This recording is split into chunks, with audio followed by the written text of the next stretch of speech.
ഇതിൻ്റെ ഒരു ഉപയോഗം എന്ന് പറഞ്ഞാൽ ഇലക്ട്രിക്കലിൻ്റെ കിറ്റിലാണ്. പിന്നെ ഇത് ബാറ്ററിയിൽ ഇത് ചാർജബിൾ ആയിട്ടുള്ള കിറ്റിൽ ഇപ്പോൾ പുതിയ മോഡൽ സംഭവങ്ങളൊക്കെ ഇറങ്ങിയിട്ടുണ്ട്. അപ്പോൾ ഇതിൻ്റെ ഗുണങ്ങൾ എന്താണെന്ന് വെച്ച് കഴിഞ്ഞാൽ ഇതിൽ പല ഗുണങ്ങളുണ്ട് സുഹൃത്തുക്കളെ. ഇതിൽ എന്താ ഗുണങ്ങൾ എന്ന് പറഞ്ഞു കഴിഞ്ഞാൽ ഒരു ഗുണം മാത്രമല്ല.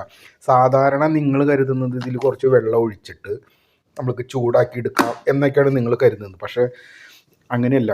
ഇതിൻ്റെ ഗുണങ്ങളെന്ന് പറഞ്ഞാൽ പല രീതിയിലുണ്ട്. ഇതിൽ നമുക്ക് അറ്റ്ലീസ്റ്റ് നമുക്ക് പെട്ടെന്ന് നമുക്കൊരു സ്റ്റൗവില്ല അല്ലെങ്കിൽ പെട്ടെന്ന് ചെയ്യാൻ പറ്റുന്ന കാര്യങ്ങളൊക്കെ ഇതിൽ ചെയ്യാൻ പറ്റും. എന്താണെന്ന് വെച്ച് കഴിഞ്ഞാൽ ഇതിൽ വെള്ളം തിളപ്പിക്കാം. മെയിനായിട്ട് വെള്ളം തിളപ്പിക്കാം കേട്ടോ. വെള്ളം തിളപ്പിച്ചിട്ട് നമുക്കിതിൽ ചായ ഉണ്ടാക്കാം. ചായ എന്ന് പറഞ്ഞാൽ ടീ ബാഗ് ഉപയോഗിച്ചോ അല്ലെങ്കിൽ നമ്മളെ ചായപ്പൊടി ഒരു ഗ്ലാസ്സിലിട്ടിട്ട് അതിൽ കുറച്ച് പഞ്ചസാര ഇട്ട് ഈ തിളപ്പിച്ച വെള്ളം അതിൽ ഒഴിച്ച് കഴിഞ്ഞാൽ അതും ചായ ആക്കാം. അതല്ലാതെ തന്നെ നിങ്ങൾക്ക് ഇതിൽ ചായപ്പൊടി ഇട്ട് ഇതിൽ നിങ്ങൾക്ക് മസാല ഇട്ട് ഇതിൽ പഞ്ചസാര ഇട്ട് ഇതിൽ നിങ്ങൾക്ക് വെള്ളം ഒഴിച്ച് ഇതിൽ നിങ്ങൾക്ക് ചായ രൂപത്തിൽ നിങ്ങൾക്ക് ഇതിലുള്ളിലും ഇട്ടുണ്ടാക്കാം. അതേപോലെ തന്നെ ഇതിൽ വേറൊരു സംഭവം ചെയ്യാം. കോഴിമുട്ട നമുക്ക് ഇതിൽ പുഴുങ്ങാൻ പറ്റും. ഇതിൽ 2-3 കോഴിമുട്ട ഇട്ട് കഴിഞ്ഞാൽ വെള്ളം തിളപ്പിച്ച് ഇതിലും കോഴിമുട്ട പുഴുങ്ങാം. അതുപോലെ നമുക്ക് ഓട്സ് ഉണ്ടാക്കാം. അതുപോലെ നമുക്ക് ഈ കഞ്ഞി, ഇപ്പോൾ ചോറ് നമ്മൾ ഉണ്ടാക്കി വെക്കുകയാണ്, അതിൽ വെള്ളം ഇല്ലെങ്കിൽ നമുക്കിത് ഈ വെള്ളം ചൂടാക്കിയിട്ട് ഇതിൽ വെള്ളം ചൂടാക്കി അതിൽ ഒഴിച്ച് കഴിഞ്ഞാൽ കഞ്ഞിയായിട്ട് നമുക്ക് ഉപയോഗിക്കാൻ പറ്റും.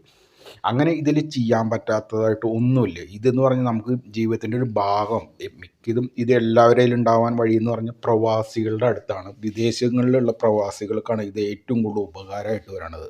ഇതിൻ്റെ ഗുണങ്ങൾ എന്ന് പറഞ്ഞാൽ അവർക്ക് മാത്രമേ ഇതിൻ്റെ ഗുണങ്ങൾ അറിയുള്ളൂ. കാരണം എന്ന് പറഞ്ഞാൽ ഇതിൻ്റെ ഗുണം ആയിരക്കണക്കിന് പറയുകയാണെങ്കിൽ ഗുണങ്ങളുണ്ട് അവർക്ക്, മനസ്സിലായോ? അപ്പോൾ ഇത് സാധാരണ ഒരു വീട്ടമ്മമാർക്കും ചിലപ്പോൾ വീട്ടിലുള്ള സാധാരണ വീട്ടമ്മമാർക്കൊന്നും ഇത് അധികം ഉപയോഗിക്കുന്നുണ്ടാവില്ല നാട്ടിലൊന്നും. ഇതിൻ്റെ ഗുണം എന്ന് പറഞ്ഞാൽ അവർക്കും കൂടി അറിഞ്ഞിരിക്കണം. ഇതിൻ്റെ ഗുണം നമുക്ക് പെട്ടെന്ന് ഒരാൾ വന്നു കഴിഞ്ഞാൽ കുറച്ച് ചായ ഉണ്ടാക്കാനായിട്ടുള്ള ഗുണം.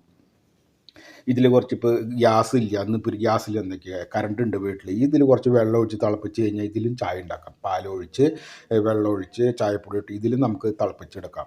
ഇത് പാലൊഴിച്ച് ചായയൊക്കെ ഉണ്ടാക്കുമ്പോൾ എന്ന് പറഞ്ഞാൽ അപ്പം ചുടുക്കനെ ഇത് കഴുകി വൃത്തിയാക്കണം, അത്ര മാത്രമേ ഉള്ളൂ. വേറൊരു പ്രശ്നങ്ങളൊന്നുമില്ല. നല്ല രീതിയിൽ നമുക്കിതിൽ ചായ ഉണ്ടാക്കാൻ പറ്റും.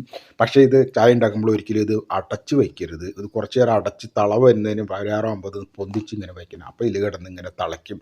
അതുമാത്രമല്ല ഇതിനൊരു വാട്ടർ ലെവൽ കപ്പാസിറ്റി ഉണ്ട്. ആ വാട്ടർ ലെവലിൻ്റെ കൂടുതൽ ഇതിൽ വെള്ളം ഒഴിക്കാൻ പാടില്ല. അപ്പോൾ ഇതിൻ്റെ ലെവൽ എന്ന് പറഞ്ഞാൽ ഇപ്പോൾ ഒരു 2 ലിറ്റർ 3 ലിറ്റർ എന്നൊക്കെ പറഞ്ഞു കഴിഞ്ഞാൽ അതിൻ്റെ 3 ലിറ്റർ ആണെങ്കിൽ 2 ലിറ്റർ വെള്ളം മാത്രമേ ഒഴിക്കാൻ പാടുള്ളൂ. അത്ര കപ്പാസിറ്റി വെള്ളം എന്ത് സാധനം തിളപ്പിക്കാനായിട്ട്.